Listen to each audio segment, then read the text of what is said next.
Esse é o Ancapsu e nós vamos falar agora da prisão do Tagliaferro lá na Itália. Sim, o Eduardo Tagliaferro, que tem participado de várias reuniões com a Câmara, tem participado de várias atividades aí. Ontem deu uma entrevista que a gente vai repercutir aqui também sobre a questão de como que o Judiciário vai continuar com o plano de poder deles, e eu não duvido disso. E agora a gente tem a notícia que saiu nesse momento de que o Eduardo Tagliaferro foi preso na Itália. Não há muita informação ainda sobre exatamente de que maneira, por que motivo, qual o pretexto que ele foi preso lá na Itália, mas é uma coisa muito preocupante isso daí. Isso mostra duas coisas, na verdade. Primeira coisa é que o pessoal que está pensando em se proteger na Itália, toma cuidado, né? A Carla Zambelli está presa também. Aliás, a Carla Zambelli também tem uma preocupação enorme com esse negócio todo aí, porque, de novo, ela foi perseguida, evidentemente, acabou sendo presa, ela está presa ainda, e parece que o Tagliaferro agora foi preso também, mas não sabemos ainda detalhes do porquê que ele foi preso, né? Vamos entender esse caso aqui. Essa notícia foi sugerida por RD350 Viúva Negra, Nippon Ancap e várias outras pessoas. Obrigado aí o pessoal que sugeriu notícias lá no nosso site, no visãolibertaria.com, e obrigado a você que está assistindo o nosso vídeo. Se você gosta do nosso conteúdo, por favor, deixe o seu like, se inscreva aqui no canal, né?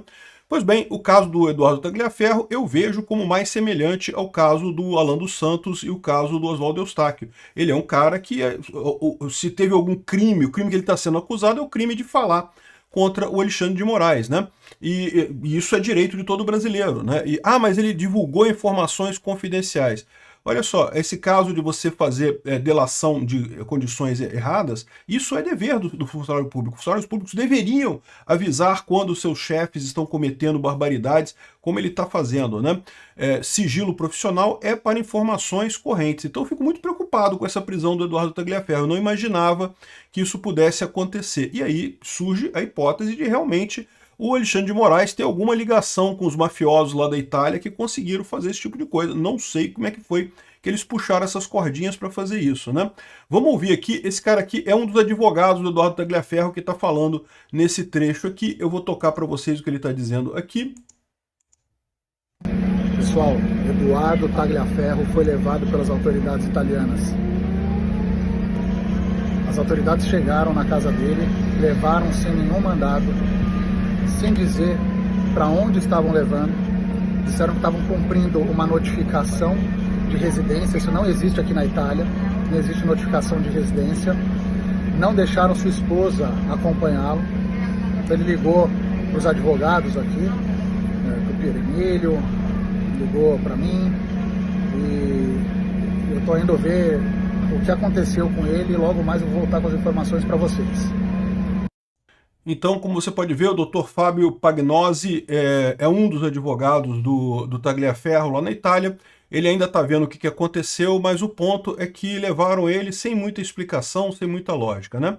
É claro, é importante notar que a barreira da língua pode ter sido um problema. O italiano é relativamente parecido com o português, mas talvez o Tagliaferro e as pessoas que estavam com ele lá não conseguiram se comunicar corretamente. A informação é que a gente não sabe por quê, qual foi o motivo dele ter sido preso, né? Ele falou alguma coisa de denúncia de residência, não sei o que lá, mas isso realmente não faz sentido nenhum, né? Deve ser alguma coisa que está acontecendo. E olha só o absurdo da coisa, né? Isso aconteceu logo em seguida dessa entrevista que ele deu ontem, né, para um canal aqui no Brasil, falando sobre o judiciário. Vão continuar com o plano de poder. Denúncias indicam ambiente de vigilância interna, pressão sobre servidores e manipulação política nas eleições. Então, essa denúncia aqui do Tagliaferro é uma denúncia muito séria. Aliás, todas as denúncias que ele tem feito são extremamente sérias. Mostram como que a eleição de 2022 não foi uma eleição normal, não estava dentro da normalidade democrática, teve eventos claros de perseguição da direita e, pior do que isso, segundo ele está dizendo aqui, isso vai continuar daqui para frente. Eles continuam imbuídos do interesse de que não, nós vamos ficar no controle e não vai ter alternativa, né? Aqui, ó, o ex-assessor do ministro Alexandre de Moraes fez graves acusações em entrevista ao jornal Gazeta do Povo. Ele falou em perseguição política, controle de narrativas e um plano de poder em curso dentro das instituições. Isso eu consigo imaginar. Como eu falo para vocês, eu já trabalhei no TSE, então eu conheço muita gente no TSE. E tem gente de direita, tem gente de esquerda, tem gente tudo quanto é orientação política ali, né, na época que eu trabalhei lá. E segundo ele está dizendo aqui, está havendo uma perseguição dessa coisa agora, né? Segundo o Tagliaferro, o STF se transformou em um mecanismo de centralização de decisões políticas. O projeto, segundo ele, vem sendo articulado há anos e agora estaria consolidado com apoio interno de servidores e ministros. O ex-assessor descreveu um ambiente de vigilância dentro da corte, relatou que servidores agiam como delatores internos, ou seja, o pessoal esquerdista denunciava fulano que é bolsonarista. Nesse sentido, repassavam informações confidenciais de outros órgãos e empresas para agradar os superiores. Isso era estimulado, né? Ele também afirmou que havia julgamento prévio de pessoas investigadas pelos atos do 8 de janeiro com base em posições políticas. Isso aqui a gente já viu na Vaza Toga, né? Aquela ficha que eles faziam, né? Levantando o passado das pessoas, e o cara lá teve uma ficha negativa porque tinha falado contra o PT em 2018, não sei o que lá. Um absurdo aquilo, né? Segundo ele, figuras como Zambelli, Bia Kicis, Daniel Silveira e o próprio Jair Bolsonaro eram alvos prioritários. Tudo que se referia a eles era priorizado como se fosse questão de Estado, né? Moraes é mau, diz Tagliaferro à Gazeta. Não é só autoritário, ele é mau. A lei Magnitsky é pouco perto do que ele representa. Isso não é política, é pessoal, é perseguição, é vingança. Bom, isso eu já falei para vocês. Eu tenho essa impressão também que o Alexandre de Moraes, até pela quantidade de erros que ele comete, ele está numa busca pessoal, numa briga pessoal, né? Ele se sente pessoalmente atingido e com isso busca vingança a qualquer custo. Isso não é uma coisa razoável para um juiz, mesmo que tivesse com um projeto de poder. É mais do que isso, é mais do que o projeto de poder, é vingança pessoal que ele sente, né? E a nova presidência não muda nada, isso a gente já sabia, eu já falei para vocês, ele reforça que já está acontecendo, já falava-se dentro do gabinete de Moraes que ele seria o próximo presidente do Supremo, isso fazia parte da lógica de poder, não do mérito jurídico. Eles vão continuar com o plano de poder, o plano do governo deles, isso ninguém tem dúvida, né? É claro, o que fica mais difícil para o Alexandre de Moraes agora é justamente com a Magnitsky, isso pode assustar os outros ministros que estão no entorno dele, né? Aqui, ó, outra coisa importante que o Tagliaferro colocou. As eleições não serão limpas. Não é só interferência pontual, é engenharia de dominação de narrativa jurídica e tecnológica. Não vão permitir um projeto conservador volte a poder por vias democráticas. Há planos para inviabilizar juridicamente candidaturas que ameacem o sistema estabelecido.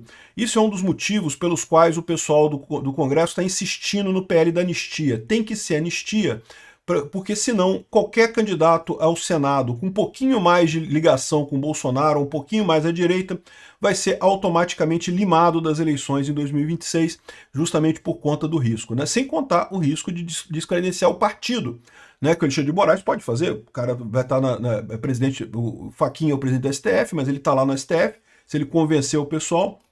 No exílio da Itália, Tagliaferro destacou que está preparado para ser preso ou extraditado. Disse não ter recebido nenhuma notificação oficial, mas relatou episódios recentes em Roma, quando policiais o abordaram. Depois de checarem os documentos dele e de sua família, o liberaram. Se houvesse um pedido real em curso, teria sido ali o momento. Apesar das mudanças, garantiu estar em paz com as escolhas que fez. Quando decidi fazer a denúncia, eu sabia do risco. Prisão, extradição, exílio, tudo isso eu avaliei. Já estou psicologicamente preparado, né? Eu só acho uma pena ele não ter ido para os Estados Unidos. Eu tenho certeza que nos Estados Unidos ele conseguiria, de forma muito mais tranquila, ficar sem essa interferência do Alexandre de Moraes. Aparentemente, o Alexandre de Moraes, ou o judiciário brasileiro, conseguiram mover algumas peças na Itália para anular lá também essa justiça, né? E é curioso isso, né? Porque os advogados da Zambelli relatam que os juízes italianos não acreditaram que no Brasil o Moraes é juiz, vítima e vítima no mesmo processo, né? O processo do, entre aspas, golpe do Alexandre de Moraes, que só existe na cabeça dele. Um dos motivos pelo qual ele diz que é tão séria a coisa é porque ele teria sido a vítima desse caso, uma das vítimas desse caso.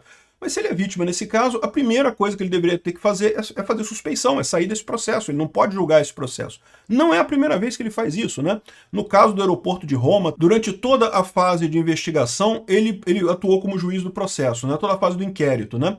E tudo bem que, na verdade, na hora do processo, né, ele passou isso para o Toffoli que foi o juiz do processo no caso lá do aeroporto de Roma. Mas a verdade é a seguinte, o Alexandre de Moraes, durante a fase de inquérito, já é um absurdo. E no caso do golpe, ele continuou mesmo na instrução, mesmo no julgamento. Ele foi o voto relator do processo, de um processo em que ele supostamente seria uma das vítimas. Isso é uma coisa que em qualquer jurisdição do mundo o pessoal vê como absurdo, né? E agora parece que o pessoal, o juiz lá na Itália está vendo que, pô, peraí, tem um negócio errado nessa história, né? Tem uma coisa que não faz sentido nisso daqui, né? Não estou nem acreditando nesse papo, mas é facilmente verificável isso tudo que ele está sendo feito, que está sendo falado, né? Então, talvez o que aconteceu aqui foi isso. Alexandre de Moraes foi à Itália, preparou os juízes com a narrativa deles, mas o pessoal vai perceber que a narrativa deles é a narrativa errada no final das contas, não corresponde à verdade, né? Enfim, muito preocupante esse negócio da prisão do Eduardo Tagliaferro. Como a gente viu aqui na entrevista dele de ontem, ele estava preparado para isso, ele achava que isso iria acontecer em algum momento, mas ainda assim é uma coisa bastante estranha, né? Vamos ver o que vai surgir disso daí. Assim que tiver novidade nesse assunto, a gente fala mais aqui no canal, mas é sem dúvida alguma mais um ato autoritário do Alexandre de Moraes, mais uma preocupação muito grande disso daqui, né? Principalmente é importante notar, se isso que ele falou aqui é verdade, a gente vai ter um problema realmente, né? Se eles têm planos de destruir a direita nas eleições de 2026, bom, a democracia nossa, que já está toda comprometida, simplesmente fica sem saída, meu amigo. A saída do Brasil vai ser o aeroporto mesmo, não vai ter outra alternativa não, porque isso aqui vai para o buraco com o Alexandre de Moraes fazendo questão de quebrar a democracia brasileira. O lado positivo disso é que não vai restar dúvida para ninguém que se trata de uma ditadura. Entramos num processo de Venezuela.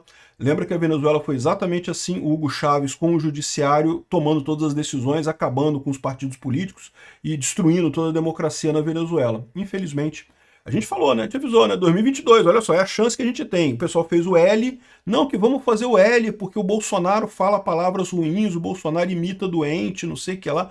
O que pode ter de ruim no Lula? E agora, a gente avisou, vamos virar uma Venezuela. Pelo visto, se isso daqui se confirmar, que a eleição, eles já estão preparados para a eleição do ano que vem, para manipular a eleição do ano que vem, como manipular a anterior, e mais ainda, né, com eliminação de candidatos e coisa e tal, não vejo saída não. E é claro que nessa perseguição ao Tagliaferro, o Alexandre de Moraes teme muito pelo que ele ainda tem de informação, porque ele certamente ainda tem muita informação para passar, mas também ele quer dar um recado para os outros funcionários do TSE e do STF que podem ter a mesma ideia, que podem estar igualmente chateados com a situação lá com essa autoridade do Alexandre de Moraes, com essa ditadura do Alexandre de Moraes, e queiram falar sobre isso. Então ele está dando também um recado nesse caso, daí o desespero dele de tentar fazer a extradição dessa pessoa de qualquer jeito, tentar tirar o Eduardo Tagliaferro, tentar calar o Eduardo Tagliaferro de qualquer forma, né? Vamos esperar pelo melhor, vamos ver o que vai vir aí de resultado do advogado. O advogado está correndo atrás para entender o que está acontecendo lá. Vamos aguardar. Obrigado por assistir o vídeo até o final. Além de curtir, compartilhar e se inscrever no canal, considere se tornar patrocinador com valores a partir de R$ 1,99. Clique no botão Seja Membro abaixo para saber as condições e vantagens de patrocinar o canal. Mais informações sobre o nosso projeto, visite nossos sites indicados na tela.